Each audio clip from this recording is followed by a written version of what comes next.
अर्थ coffee का मग हाथ में लिए मेड को घूरने लगा और अपने सवाल के जवाब का वेट कर रहा था। अब मेड तो 30 की थी तो उसकी आवाज में मैच्योरिटी थी। मास्टर, मैं यहाँ 10 साल से काम कर रही, तो मैं यही हूँ, मेड ने झिझकते हुए कहा। अर्थ ने कॉफी का मग पटका और गुस्से से कहा, गेट लॉस्ट, और तान्या का चेहरा गायब हो गया। जब वो गुस्सा करता तो तान्या गायब हो जाती। ये क्या हो रहा है? मैंने तो उस लड़की की सिर्फ फोटो ही देखी है। दैट डैम गर्ल, उद्धरण चिन्ह डॉट डॉट डॉट। झुंझलाते हुए वो उठा और अपने रिसर्च सेंटर के लिए निकल गया। ड्राइवर ने दरवाजा खोला तो वो हैरान रह गया। तुम फिर से, उद्धरण चिन्ह। ड्राइवर ने अपने मेल वॉइस में कहा, मास्टर मैं आपका ड्राइवर। अर्थ ने अपने सर झटका और उसने दांत पीस लिए। उसे अब खुद पर गुस्सा आने लगा। मैं खुद ड्राइव करूँगा, बोल वो ड्राइवर सीट पर चला गया और कार तेजी से रावत मेंशन से निकल गई। अर्थ बिल्कुल ब्लैंक था और चुपचाप कार चला रहा था। उसे डर था कि कहीं वो इधर उधर देखेगा तो उसे फिर से वो लड़की दिखाई देगी। उसने मिरर में देखा तो उसे तान्या की छवि दिखी। अर्थ चौंक गया और पीछे मुड़ा लेकिन वो नहीं था। डैम, मैं पागल हो रहा हूँ। उद्धरण चिन्ह डॉट डॉट डॉट। सिग्नल पर कार रुकी तो उसे लगा कि उसने जितने लोग देखे सब तान्या थी। नो नो नो, ये सच नहीं है। फिर उसने बगल में देखा तो बाइक में तान्या थी और उसके दूसरी तरफ कार में भी तान्या, जिसने उसे देखा और विंक किया। अर्थ ने शीशा ऊपर कर लिया और अपना ध्यान भटकाने के लिए कार में एम चला दिया और एक गाना बजने लगा। बेहका मैं बेहका, वो बेहे की हवा सी आई, एक ही नज़र में सब मंजिल वनजिल पाए। हटके अलग सी थी, बिल्कुल जुदा सी, न ही अदाएं ना कोई अंगड़ाई। बेहका बेहका मैं बेहका बेहका, मेहका मेहका ये मन है मेहका। अर्थ ने झुंझलाते हुए गाना बंद कर दिया। गाना भी मुझे इरिटेट कर रहा है। उद्धरण चिन्ह डॉट डॉट डॉट। सिग्नल जैसे ही ग्रीन हुआ वो निकल गया लेकिन वो अपने रिसर्च सेंटर न जाके सिंघल कॉर्पोरेशन की दूसरी बिल्डिंग गया जहां कबीर काम करता है। जिस तरह अथर्व और दक्ष एनिमी फ्रेंड्स है वैसे ही कबीर और अर्थ भी है। दोनों एक दूसरे की प्रॉब्लम का मजाक उड़ाने का कोई मौका नहीं छोड़ते लेकिन अंत में उस प्रॉब्लम को सॉल्व करने में मदद भी करते हैं। कबीर को स्कूटी चलाते समय बहुत अजीब लग रहा था। उसकी टांगें लंबी थी लेकिन ये स्कूटी भी 1.25 लाख की थी। कबीर ने GPS ऑन किया और ब्रिजभूमि मिष्ठान भंडार की तरफ निकल गया। इस दुकान की पनीर और शुगर फ्री मिठाई पूरे शहर में फेमस थी। कबीर को लगा कि वो नुक्कड़ गली की छोटी सी दुकान होगी। वो अपनी मॉम का टेस्ट जानता था जो सिंपल से भी सिंपल होता था। लेकिन जैसे ही दुकान के सामने पहुंचा तो शॉक्ड रह गया। ये 3 मंजिला शॉप थी और ऊपर के 2 फ्लोर रेस्टोरेंट थे। यहाँ तो पार्किंग की भी जगह नहीं है। उद्धरण चिन्ह डॉट डॉट डॉट। एक सादे कपड़े पहने आदमी आया और कहा, बॉस। वो कबीर का बॉडीगार्ड था। कबीर ने उसे स्कूटी की चाबी दे दी और कहा, इसे पार्क करो। रेस्टोरेंट में जाने के लिए लाइन लगी थी। फर्स्ट फ्लोर में लाइव स्नैक्स काउंटर। अपने ऑर्डर को बनते देखो और वहीं बैठकर खाओ। और सबसे ऊपर ब्रेकफास्ट, लंच और डिनर सर्व होता था। फूल शाकाहारी। कबीर जैसे ही अंदर आया उसे मिठाई और पूरी आलू की सब्जी की महक से उसके मुंह में पानी ला दिया। सुबह का समय था लेकिन फिर भी भीड़ थी। काजल की तरह कबीर को भी मीठा बहुत पसंद था। एक सेल्समैन ने अचानक पूछा, क्या चाहिए बॉस? उद्धरण चिन्ह। कबीर की नज़र शीशे के अंदर रंग बिरंगी मिठाई पर से हटी और उसने सेल्समैन से कहा, इतनी सारी स्वीट्स कोई खाता भी होगा क्या? उद्धरण चिन्ह। सेल्समैन को समझ नहीं आया कि ये लड़का कहना क्या चाहता है। पहली बार आए हो? सेल्समैन ने पूछा। कबीर ने कुछ नहीं कहा और मिठाइयों को एक एक कर देखता रहा। सेल्समैन ने ज़्यादा ध्यान नहीं दिया और दूसरे कस्टमर को डील करने लगा। इसीलिए मॉम को यहाँ की चीज़ें पसंद है। उद्धरण चिन्ह डॉट डॉट डॉट। कबीर ने बिलिंग काउंटर पर एक लड़की को देखा और उसके कदम रुक गए। वो उसी की उम्र की थी और फटाफट काम कर रही थी। साथ में दूसरे कंप्यूटर स्क्रीन पर अकाउंट्स भी चेक कर रही थी। कबीर उसके काम करने की स्पीड से काफ़ी इम्प्रेस हुआ। वो उससे बात करना चाहता था, लेकिन अचानक शॉप के अंदर 4 लड़के एंटर हो गए और सीधे उसी लड़की के पास पहुंच गए। कबीर की आंखें छोटी हो गई। इतना ध्यान मेरे पर भी दिया करो, एक लड़के ने कहा और शॉप में सन्नाटा पसर गया। एक वर्कर जो सफाई का काम करता था, वो कबीर के बगल से गुजर रहा था, वही रुक गया।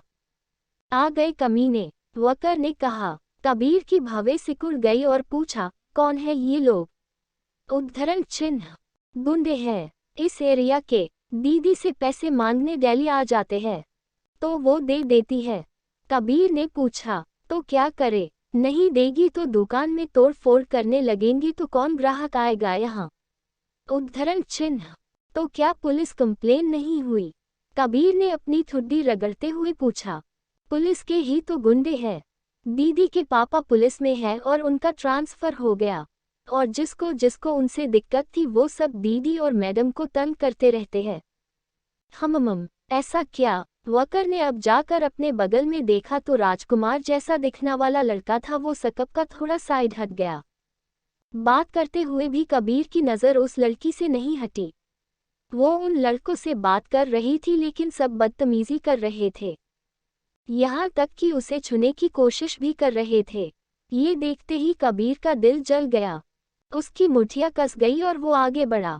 उस लड़की ने हार मानकर कुछ 2000 के नोट निकाल लिए, लेकिन पैसों के साथ एक लड़के ने उसका हाथ भी पकड़ लिया।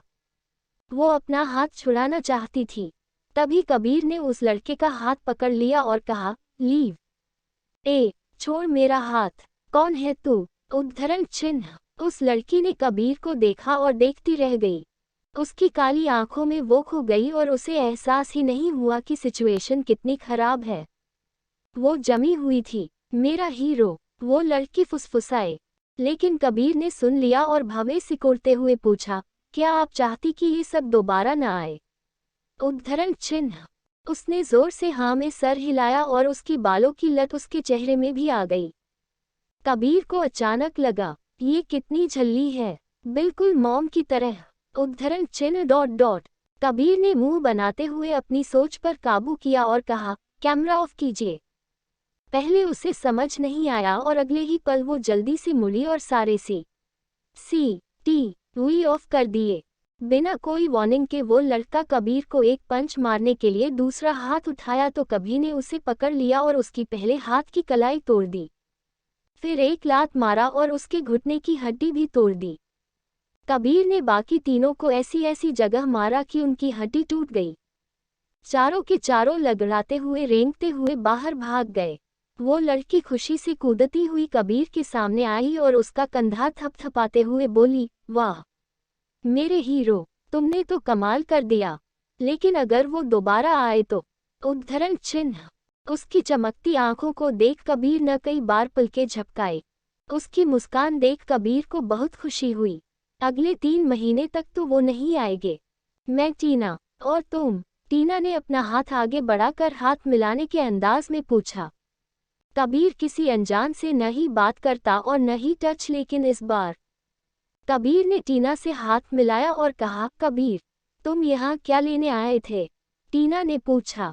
कबीर को अचानक याद आया कि काफ़ी लेट हो गया है तो उसने अपना ऑर्डर कह दिया। बस इतना ही। 1 मिनट रुको। टीना ने पनीर और शुगर फ्री स्वीट के साथ 2 और मिठाई ऐड कर दी तो कबीर ने कहा, मेरे पास इतने पैसे नहीं है। कबीर ने झूठ कहा, वो तो ऐसे 100 दुकान चुटकी बजाते खरीद सकता था। टीना ने हंसते हुए कहा, तुमने मेरी हेल्प की तो सब कुछ फ्री है। नहीं, मॉम गुस्सा करेगी। टीना ने अपना सर खुजाया और कुछ देर बाद कहा, अगर मॉम ने कहा है तो सिर्फ पनीर के पैसे दो, बाकी गिफ्ट। कबीर ने सोचने की एक्टिंग की और कहा, ओके। कबीर जब जाने लगा तो टीना को लगा उसका हीरो उसे मिल गया, लेकिन कितना बेचारा सा है। कबीर जब तुम्हें यहाँ आने का मन करे तो आ जाना, पैसों के बारे में मत सोचना। मैं बहुत आमिर हूँ। बोलते ही टीना ने उसे आंख मारी। कबीर के कान लाल हो गए। कबीर ने अपने बाल सहलाते हुए हाँ में सर हिलाया। टीना ने फिर पूछा, अपना नंबर तो दे दो। अगर कोई बिजनेस हुआ तो मुझे बताना, और अगर कोई नई आइटम शॉप पर आई तो मैं तुम्हें बता दूंगी। ये तो बस बहाना था, टीना को अपने हीरो का नंबर लेना था। कबीर अपना फ़ोन नहीं निकालना चाहता था। उसे बेचारे होने की एक्टिंग में बड़ा मज़ा आने लगा था। मेरा फ़ोन घर में रह गया। एक पेन पेपर दो। टीना काउंटर पर जाने के लिए पीछे मुड़ी तो कबीर ने उसे रोक दिया और उसके बालों में लगा हुआ पेन निकाल दिया। टीना लंबे बाल खुल गए। वो उसकी कमर से भी नीचे आते थे। अचानक कबीर का दिल जोर से धड़का। ब्यूटीफुल। कबीर की भावें सिकुड़ गई। उसे अपनी कही बातों पर यकीन नहीं हुआ।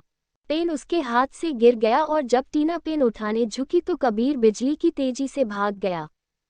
टीना शब्दहीन थी। कहाँ गया? उसने बाहर देखा तो बाहर भी नहीं था। ओह नो, मैंने अपने हीरो को खो दिया। टीना ने रोनी सी शक्ल बना ली। टीना मुंह लटकाते हुए वापस अपने काउंटर पर बैठ गई। शिट, मैंने अपने हीरो को खो दिया। लेकिन नंबर तो है। उद्धरण चिन्ह डॉट डॉट डॉट। ये सोचते ही वो खुश हो गई। लेकिन फिर उसे याद आया, मैं कितनी बड़ी पागल हूँ। नंबर तो लिया ही नहीं। उद्धरण चिन्ह डॉट डॉट डॉट। टीना को अपने बाल नोचने का मन करने लगा। फिर उसे याद आया कि कितनी पैशनेट नज़रों से वो उसे देख रहा था। टीना ये सोचते ही शर्मा गई और अपना चेहरा ढक लिया। तभी एक वर्कर ने डेस्क पर चाय रखी और कहा, दीदी, अपने हीरो के सपने से बाहर निकलो, आपका फ़ोन बज रहा है। टीना हड़बड़ा गई और कॉलर का नाम देख वो खुश हो गई। पापा, क्या बात है, आज सुबह सुबह फ़ोन किया? टीना ने छेड़ने के अंदाज में कहा, वैसे मम्मी यहाँ नहीं है, वो हॉस्पिटल में है। हो गया तेरा, मुझे बता क्या वो गुंडे फिर आए थे? उद्धरण चिन्ह। टीना सकपका गई। नहीं तो सच बोल, कड़क आवाज आई। ओके ओके, आए थे लेकिन एक हीरो ने इस हीरोइन को बचा लिया। टीना की ये बात सुन उसके बगल में खड़े वर्कर ने मुंह बना लिया। दरअसल टीना को फिल्मों में काम करने का बचपन से शौक था लेकिन उसे एक्टिंग आती ही नहीं तो आइडिया ड्रॉप कर दिया। लेकिन खुद को हीरोइन कहना बंद नहीं किया। वो बस ये कहती, मैं अपने लाइफ की हीरोइन हूँ। उद्धरण चिन्ह डॉट डॉट डॉट। कौन हीरो? मेरा मतलब है कौन? उद्धरण चिन्ह। टीना ने अपने एक उंगली से सर खुजाते हुए कहा, कबीर नाम का लड़का था। पापा, पता है वो इतना अच्छा फाइटर है कि क्या बताओ। बस 2 मिनट सब ढेर हो गए। उद्धरण चिन्ह।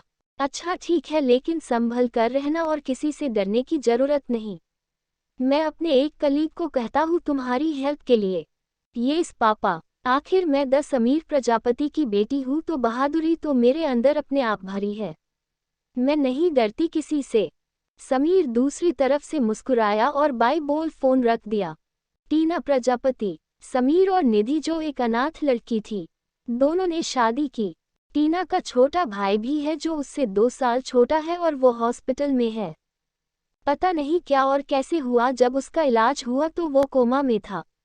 अब 2 साल से वो कोमा में ही है।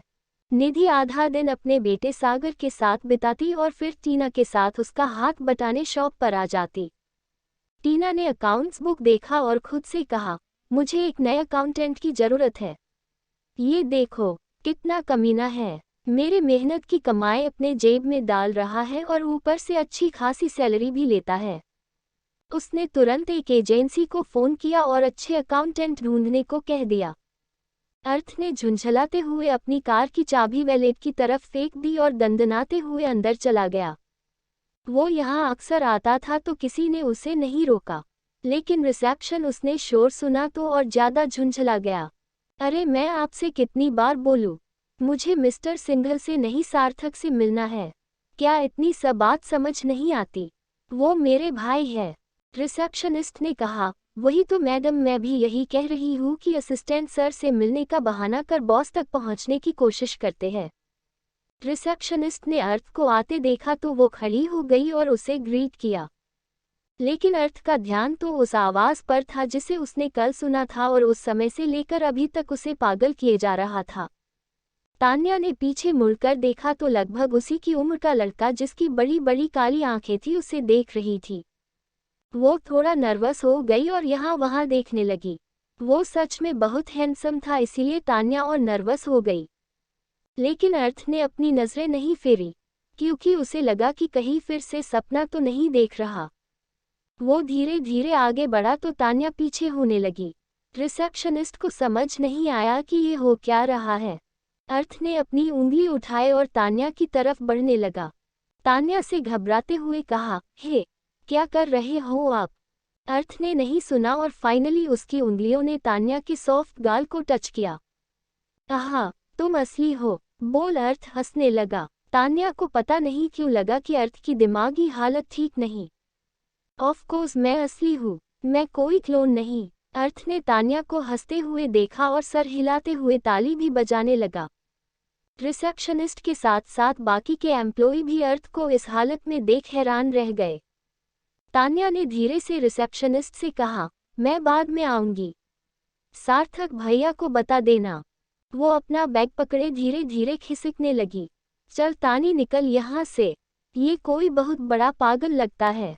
अगर ये साइको किलर निकला तो? हे भगवान, दौड़ तानी, दौड़। उद्धरण चिन्ह ... सोचते ही तान्या धीरे धीरे खिसकने के बजाय दौड़ लगा दी। भैया को हलवा बाद में खिला दूंगी, यहाँ से जिंदा बची तो खुद भी खा लूंगी। उद्धरण चिन्ह ... अर्थ ने उस तरफ देखा जहां तान्या खड़ी थी, लेकिन वो अब नहीं थी। अर्थ की हंसी तुरंत गायब हो गई और उसने गुस्से से रिसेप्शनिस्ट से पूछा, कहाँ गई वो? उद्धरण चिन्ह। रिसेप्शनिस्ट तो कांप गई और कुछ बोल नहीं पाई तो मेन डोर की तरफ उंगली दिखा दी। अर्थ ने देखा तो तान्या तेजी से भाग रही थी और अगले ही पल वो मेन डोर से निकल गई। हे यू, रुको, अर्थ ने आवाज दी, लेकिन तब तक पता नहीं वो कहाँ गई। वो बाहर आया और अपने गार्ड से कहा, कोई भी व्हाइट कार को बाहर जाने न दे। गार्ड्स ने ओके बॉस कहा और निकल गए। तान्या फौरन पार्किंग में गई और हेलमेट पहन लिया। वो स्कूटी से आई थी, ट्रैफिक से बचने के लिए। जब वो बाहर जाने लगी तो उसने ध्यान दिया कि व्हाइट कार्स को रोका जा रहा है। तान्या तो अंदर से हिल गई। उस पागल लड़के को मेरे कार का कलर भी पता है। मैं वो नहीं चलाऊंगी, कम से कम कुछ दिनों तक तो बिल्कुल नहीं। लेकिन वो मेरे पीछे पड़ा ही क्यों है? उद्धरण चिन्ह ... तान्या तो आराम से निकल गई, वो भी अर्थ के बगल से जो पार्किंग के एग्जिट पर ही खड़ा था। तान्या ने उसे देखा तो उसके पसीने छूट गए, लेकिन उसके खुद को संभाले रखा। क्या ये मेरा मर्डर करने वाला था? मेरी सुपारी तो नहीं ले ली? उद्धरण चिन्ह ... तान्या निकल गई और अर्थ उसे काज में ढूंढता रहा। कबीर आज ऑफिस नहीं जाने वाला था, बल्कि उसे एक मीटिंग में जाना था। एक गवर्नमेंट की बहुत बड़ी कंस्ट्रक्शन प्रोजेक्ट थी। कबीर काफी यंग था, इसीलिए कोई प्रेशर न पड़े तो दक्ष भी उसके साथ गया। देश की कंपनियों ने टेंडर भरा था। कार में कबीर ने कहा, डैड मैं अकेले ही चला जाता, आपको आने की जरूरत नहीं थी। सार्थक कार ड्राइव कर रहा था और पैसेंजर सीट पर साहिल था। दक्ष ने जवाब में कहा, मैं अभी सी छोटी ओह तो कुछ पेपर्स मेरे बिना पास नहीं होंगे। ये कितना बेकार बहाना था। कबीर ने इससे आगे कुछ नहीं पूछा। साहिल, तान्या किस यूनिवर्सिटी जाना चाहती है?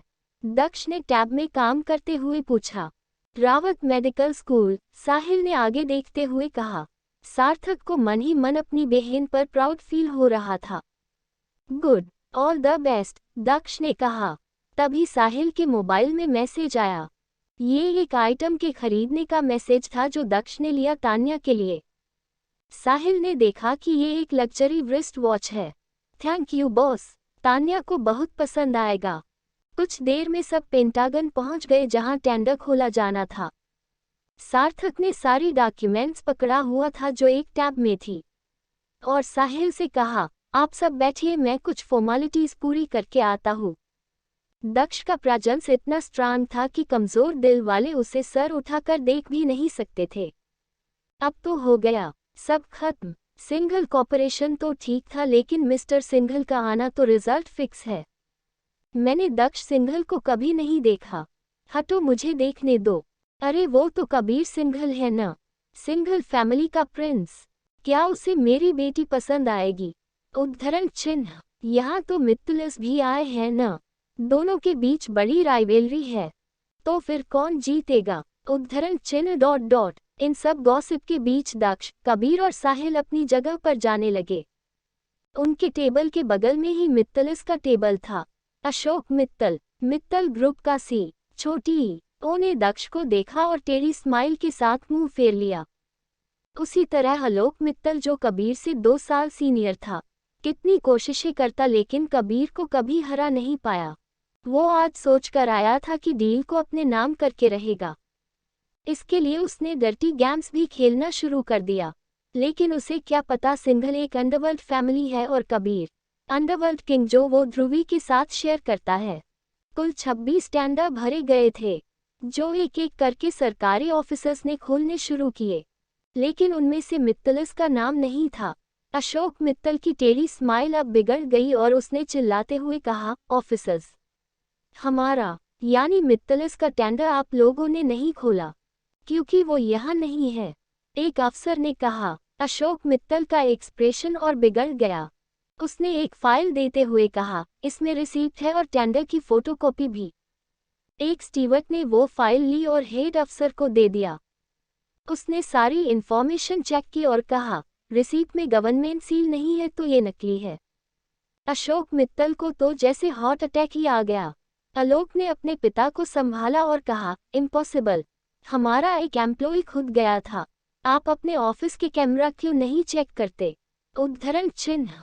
हेड अफसर किसी बड़े कंपनी को नाराज नहीं करना चाहता था, तो उसने आलोक की बात पर हामी भर दी और उनसे डेट और टाइम के बारे में पूछा। हालांकि पर्सनल ऑफिस में कोई कैमरा तो होता नहीं है, लेकिन जिस अफसर को टेंडर जमा करना था वो उस दिन छुट्टी पे था, तो आप लोगों ने किसे अपना टेंडर दिया? उद्धरण चिन्ह। ये सब सुनते ही अशोक धम से चेयर पर बैठ गया और आलोक का चेहरा सफेद पड़ गया।